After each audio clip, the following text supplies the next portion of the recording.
Okay, let's start this. So the camera is a little weird, but we'll just keep on going. So my plan here, I'm a UCSD student, still undergraduate, and um, I'm just trying to make, I don't know, it's just fun videos. So I decided to change this format a little bit in geometry because how the hell do you explain me to prove the volume of a sphere without calculus or volume of a cone without calculus? And I just said, nah, that's too hard. I'm not doing that bullshit. We're using calculus to prove it. I so the plan is that if you want to come back here and learn how to do this, go to calculus so you can do it.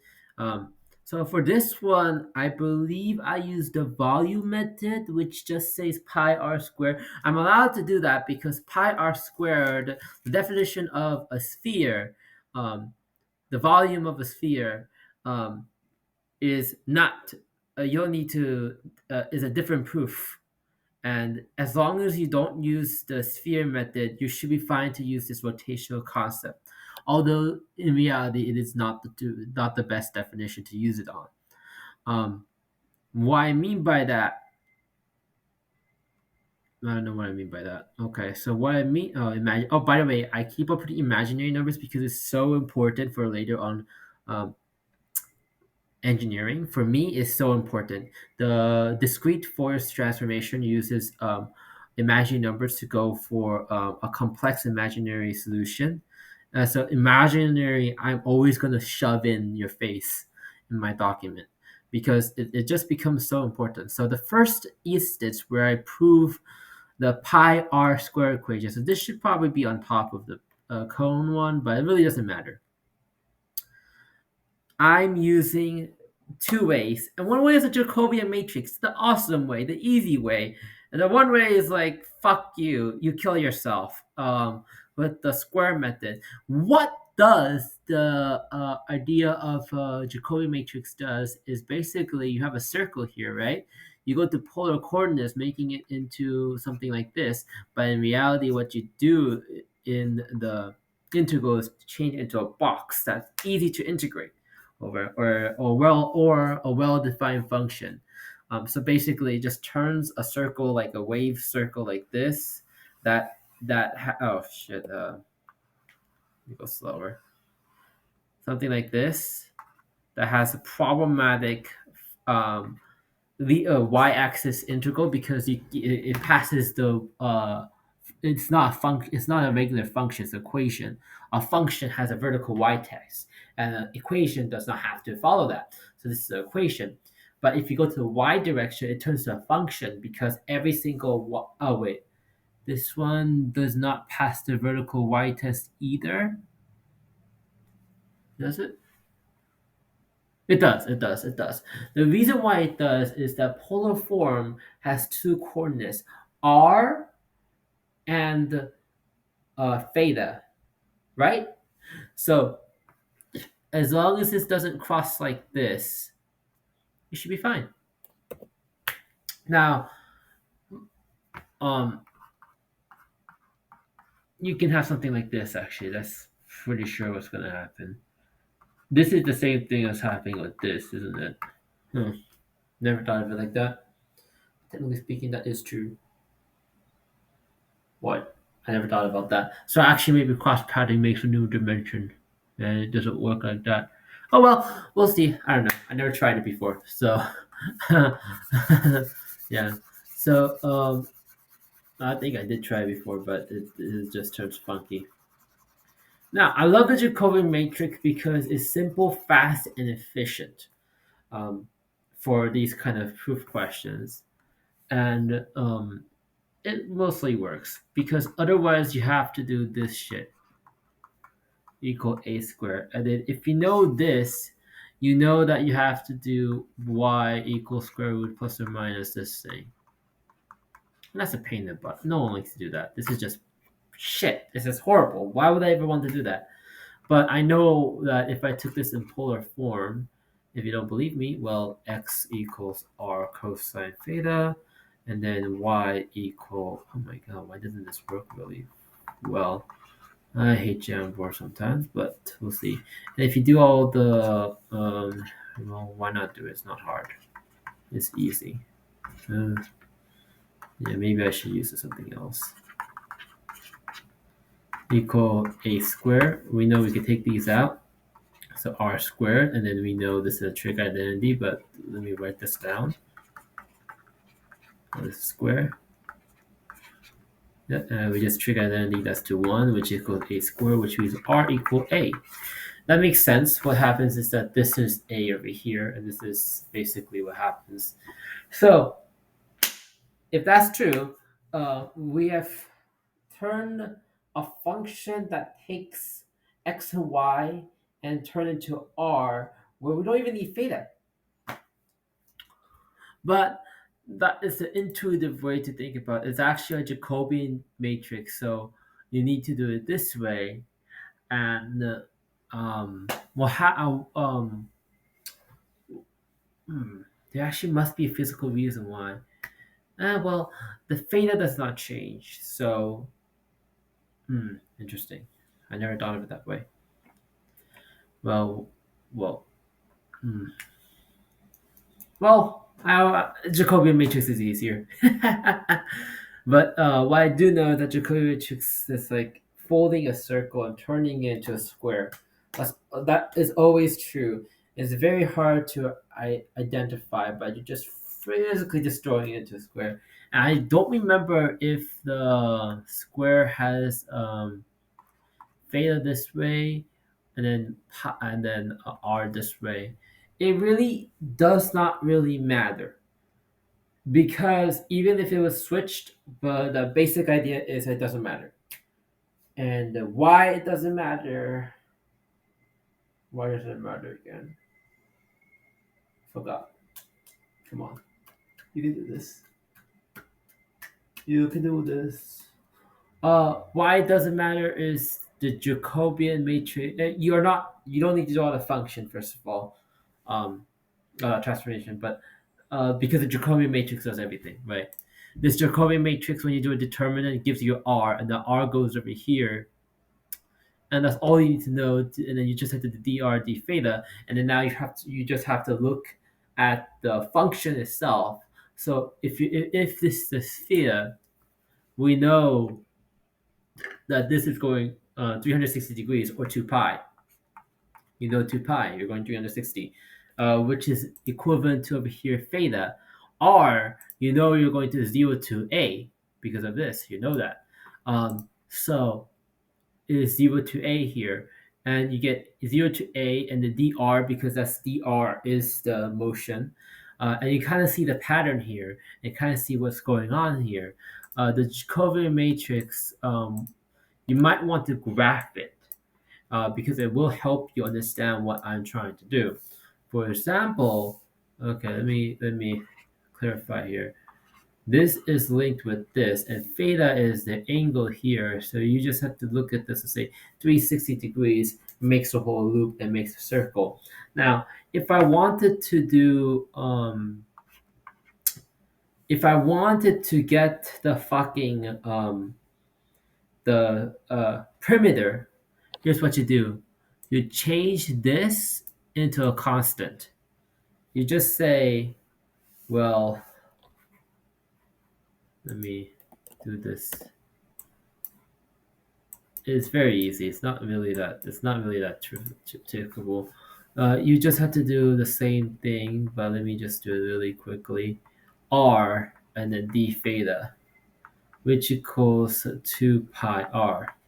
And what I'm doing is basically saying that the r is a constant. And that's all I'm doing. Simple as that. It's not anything difficult. Why is it having troubles? Oh, I copy and paste two of them. Um, but it's not anything difficult. The 0 to a does not exist. You're only looking at the last part when it's r. So you can just say 0 to pi to r to theta. So that's how you prove the surface area, which I didn't show, but I did show it for the sphere, which I guess I should do it for the freaking. Fine,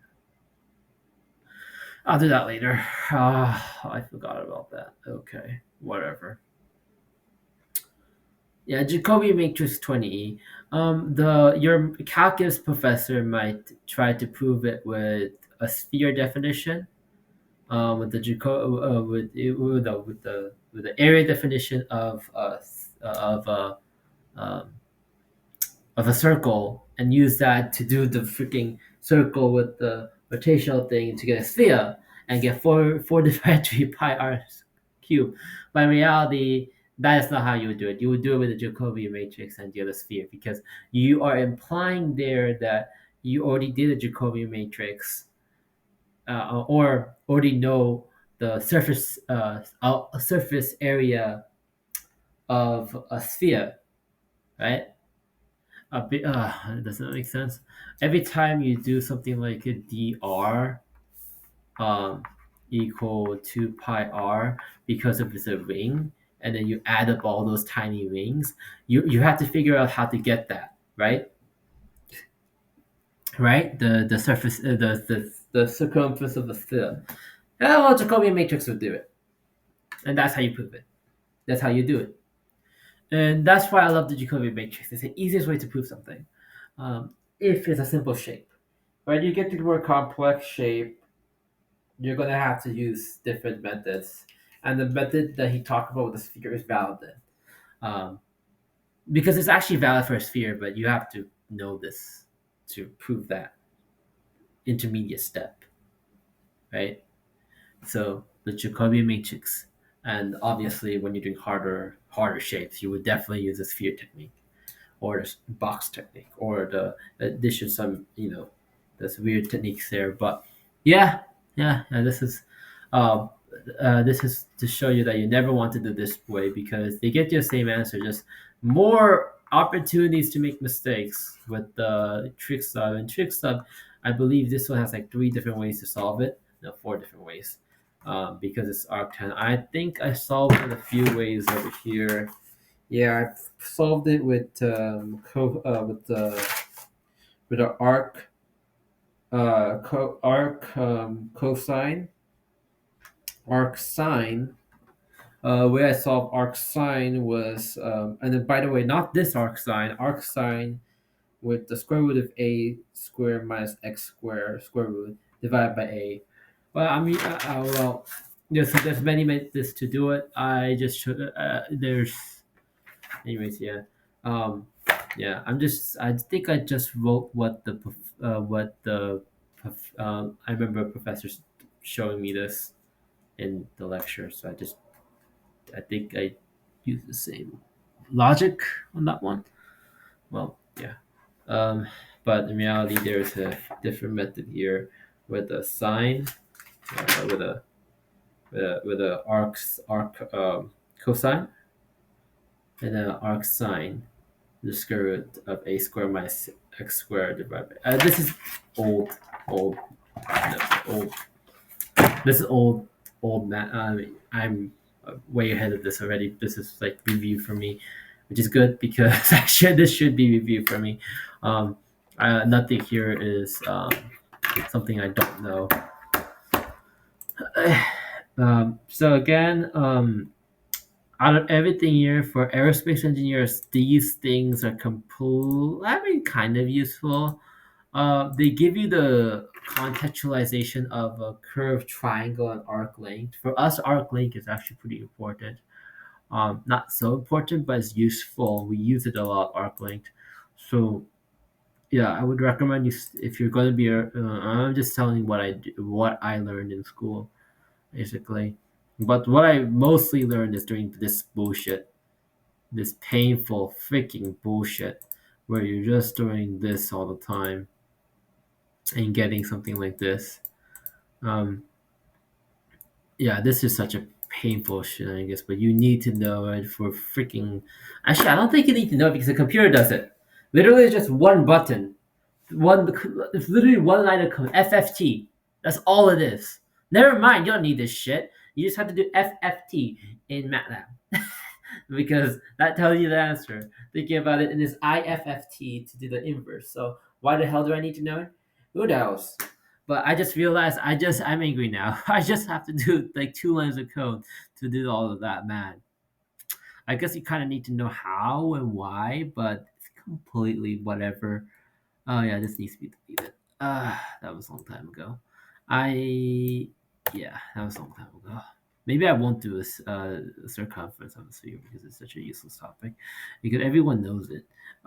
Just so you know, yeah, I think this is actually the first time I talk about any geometry. Because over here, I don't think I talked much about geometry. So once I start, yeah, I probably need to write about a sphere. The thing about, all right, and I also changed the graph time. I didn't like how it was formatted. It was so clunky. I changed it to specifically choose the questions I think are valid. I mean, valid enough. Uh, honestly. You probably need supplemental textbooks for this one, but it's good for parabolas and you know general shit.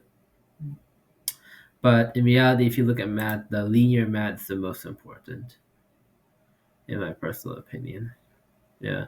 Oh yeah, this is fun.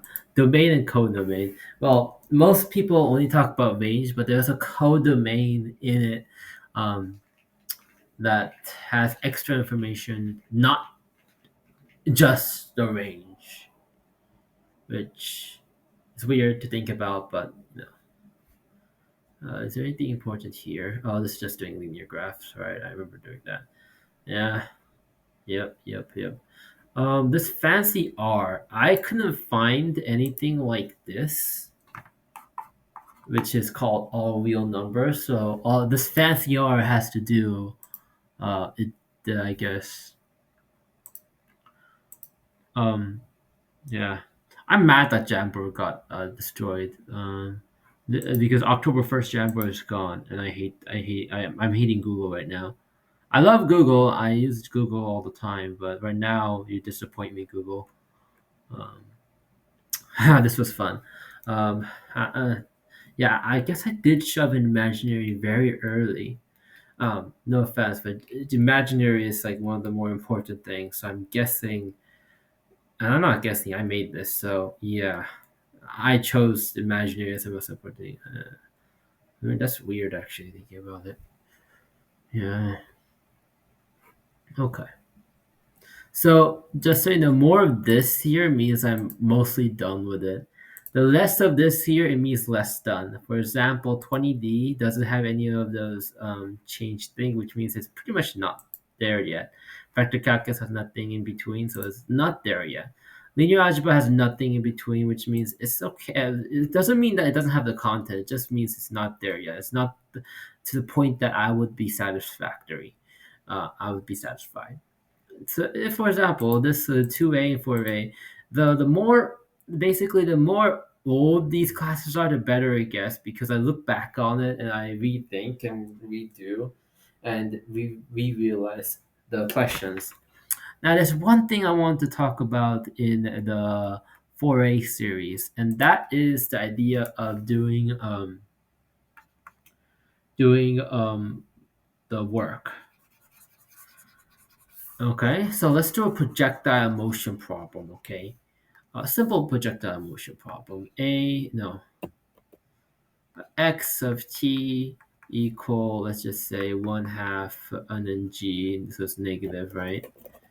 So it's negative 1/2 g t squared minus vt initial, and then plus x0. We know the t equals what is it again? G t minus vi, and then this a of t equal g. Now, how would you get the force? Well, that's obviously g in the projectile motion question. All right, let's get work. Well, that's fd, right? Displacement. I want this. So we plug in fmg, and then we plug in the displacement. So this will show you every single work done at a certain time. Fun fact. That's cool. Why is that cool? Well, it's cool to me, and it's one of the eureka moments in this large textbook of Blob. Where is it? Uh, oh yeah, that was fun. This question was awful. Um, yeah, I remember that question I made. That was awful. Okay, I changed this section to make it more cleaner. Um, oh, here it is. Yeah, I think you might read this a little bit, but yeah. So this ln also assumes causal, um, because causal. No, is it causal? Yes, it starts at t equals 0, which means causal. Because I didn't put the absolute value there, because anything in 0 will cause an error.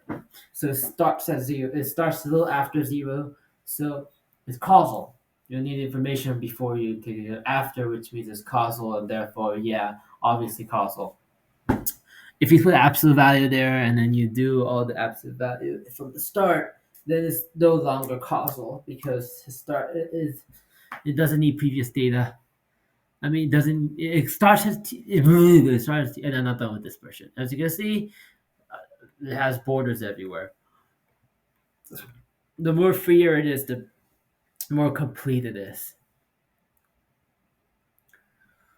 Oh, look at these experiments. Huh. That was a fun experiment. Not really. Oh yeah, that was horrible. Huh. Yeah, I remember that one. Oh yeah, this was most finicky shenanigans I ever did. Oh yeah, I'm just looking at it. Oh yeah, MATLAB. Oh, that was gross. Oh, why they're in boxes? They're done. Oh well. Well, I don't remember why. There must be a reason why, so I'm not getting it. Oh, this is just horrible. I'm not even done starting doing this. Uh, as an aerospace engineer, the most important part is just, um, I think 101A, but which is pretty well developed. It's not done yet, which is shocking to me actually. So MA11 actually might need a book two. As you can see, this is part one. There's going to be a part two of this book. We'll see how that turns out.